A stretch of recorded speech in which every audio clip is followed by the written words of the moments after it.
Hello students, welcome to my channel. இன்றைக்கி என்ன பார்க்க போகிறோம் அப்படின்னா, 6ஆம் வகுப்பு கணிதம் தொகுதி 1 பாடம் 1 எண்களில் பயிற்சி 1.1 தான் பார்க்க போகிறோம். ஃபஸ்ட்டு வந்து கோடிட்ட இடங்களை நிரப்புக. மிகச்சிறிய 7 இலக்க எண் போட்டு டேஷ்னு கொடுத்துருக்காங்க. 7 இலக்க எண்ணுன்னு கேட்டால் தான் நம்ம பயப்படாமா. ஃபஸ்ட்டு வந்து ஒரு 7 கோடு வந்து போட்டுக்கோங்க.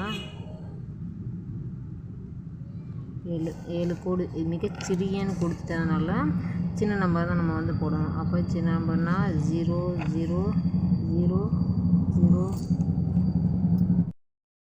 0 1.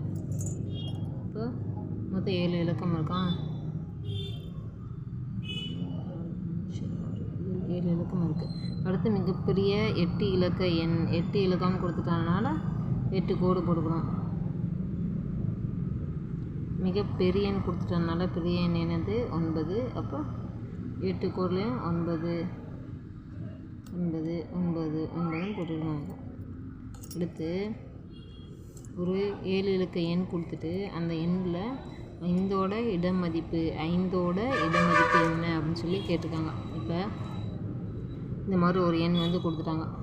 5ஓட இடமதிப்பு மட்டும் கேட்டிருக்காங்க அப்படின்னா நம்ம இங்கேயே எண் முறைப்படி எப்படி எழுதணும்னா 1 10 100 1000 10,000 லட்சம் 10 லட்சம் இப்படி போகும். இப்போ 5க்கு நேரம் என்ன வருது 1000ன்னு வருது. அப்போ 5ஓட எண்ண மதிப்பு என்னது 1000. அடுத்து